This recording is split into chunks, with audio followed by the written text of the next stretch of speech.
We are joined in the studio by Manchester United superfan by the name of Lynxxx, the Jollof Music maestro.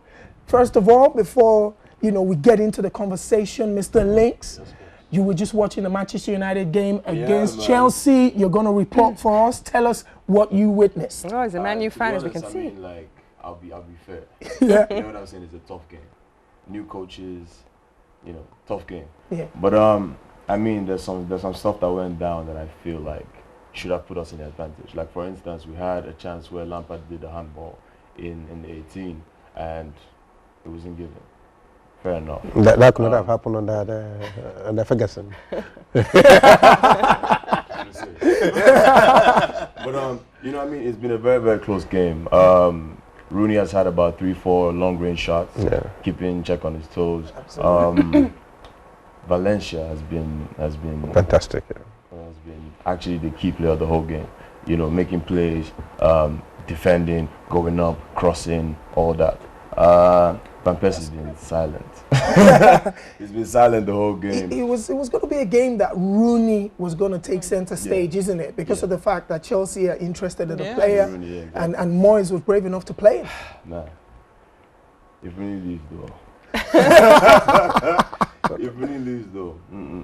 But I think it's a fair game. You don't expect goals in this kind of competition. It's a size-up. You don't expect too much of passes in this game. These are passes that could be intercepted. The two teams are very strong defensively. Yeah. You expect that. You expect that the balls will be playing the midfield. Man United have left the midfield for Chelsea. They've taken over their wings. Sure. And that's exactly what you expect from Man United, from Valencia on the right wing. That's exactly what you But again, a couple of errors by the referees. The Lampard one was very obvious. Yep. But the first yellow card too was not a compliment to Chelsea.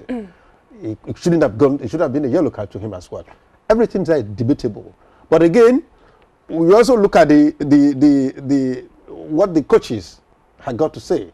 It's a new era. And you saw Moyes always standing. It wasn't chewing gum today. Well, Mourinho's had a very great relationship with Ferguson in the past. So it'll be interesting to see the dynamic between him and Moyes, I think.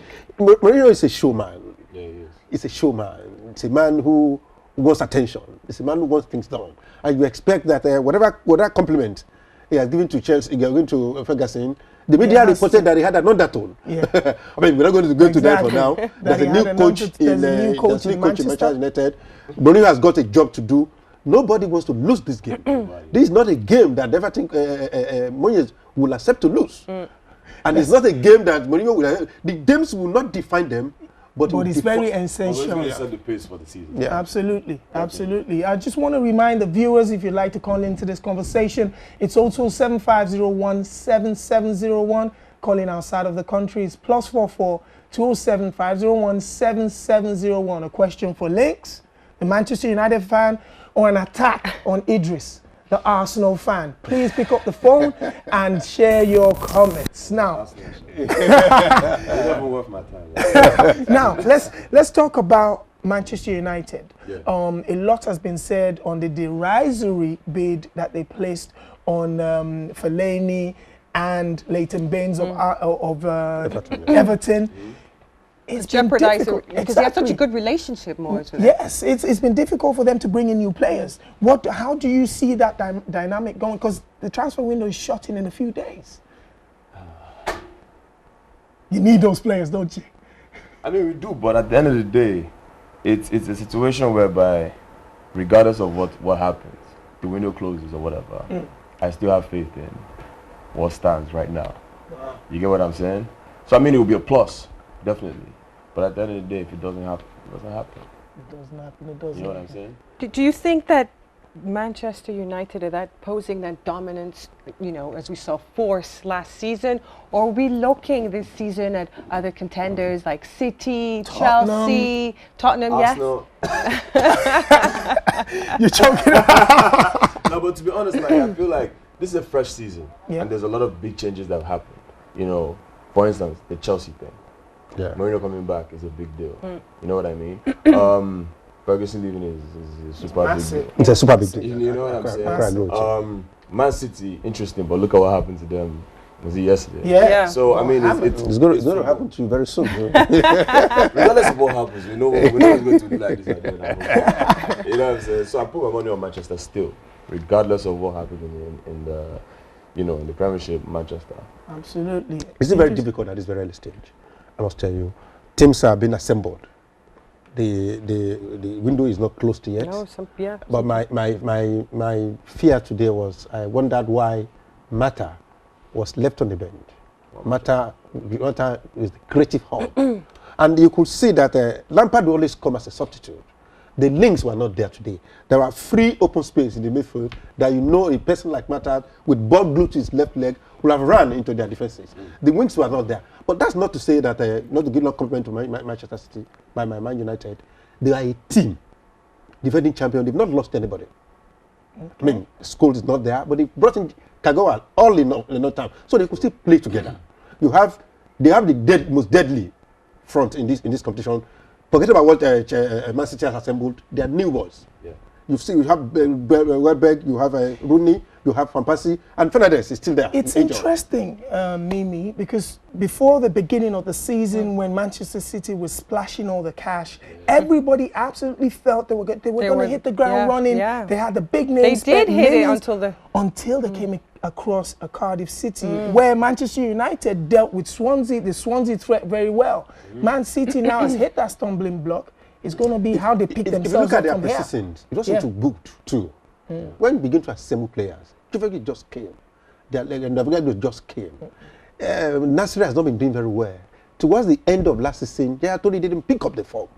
And they were not part of the early part of the preseason, so because one or two people are also involved in international competition. Yeah. So it's going to take a little bit of time to gel. Yeah. When they gel, they need a creative hub. They have a very strong forward, but they need creativity to open up the defense. And that's where I don't see anything wrong. That's where I find Chelsea very good. All right. And that's where Tottenham is culpable. Speaking about creativity, let's talk about our guest creativity. As Jollof music man, you're an international star now. Regardless of whether you're African, your music is played here in the UK. You've released a new single, African Bad Girl. Speak to us about that song. That's a song I just put out for the summer. Like it has a very nice tropical vibe, summer vibe, and I just thought I'd do something that the rest of Africa can feel like they're part of. Even though they play our music everywhere, I wanted to do something to just big up the whole African continent, you know what I mean? And then obviously my fine ladies I have to include them. So African Bad Girl is a song that features Banky W, and this is like our 4th record together or something. And I shot the video for that as well, so that should be out anytime from next week. So I mean, we're just keeping the ball rolling, man. December is going to be a very interesting period for me because I hope to drop my second album then called Jollof Music. So I'm just working, man. I'm just out here working. Speaking about African Bad Girl, it'll be very interesting to let you know that a couple of days ago, I was privileged. Partying away. We were just hanging out, heard. We were hanging around with Lynxxx at a party, and when we walked in, they had at least 100 ladies in the place. I was doing Vox Sports 360 duties, by the way. Of course you were. I mean, I was at home, I was making sure that the guest was entertained, and once he walked into the building, all the ladies in the building went absolutely crazy. How do you deal with the female fans? I didn't know you were there doing this undercover work. I was there. I mean, it's pretty interesting.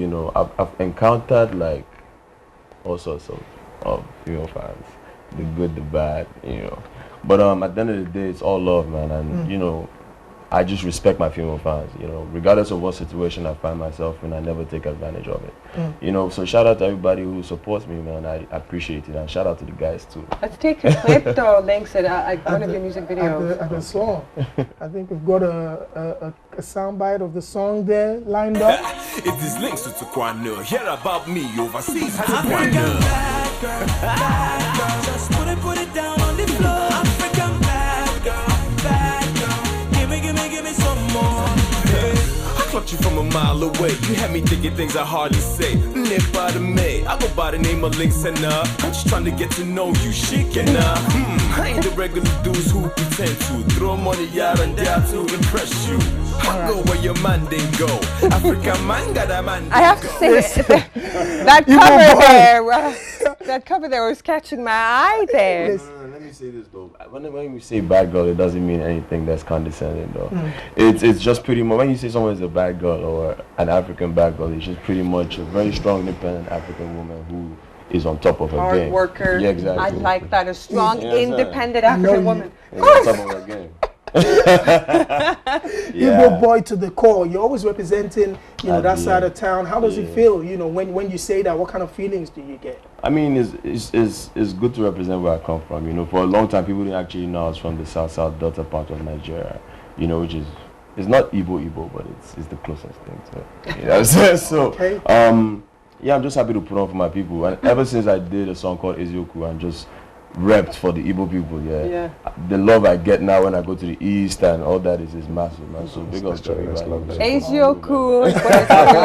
Well, thank you very much, No doubt, man. Lynxxx, Appreciate for it. joining us. African Always Bad Girl always a is pleasure. available for purchase now. And we have come to the end of the show. Thank you all for joining in. Thank you, Lynxxx, for coming. Thank you, Idris. Thank you to Shegu Jegede from Utmost Sports Management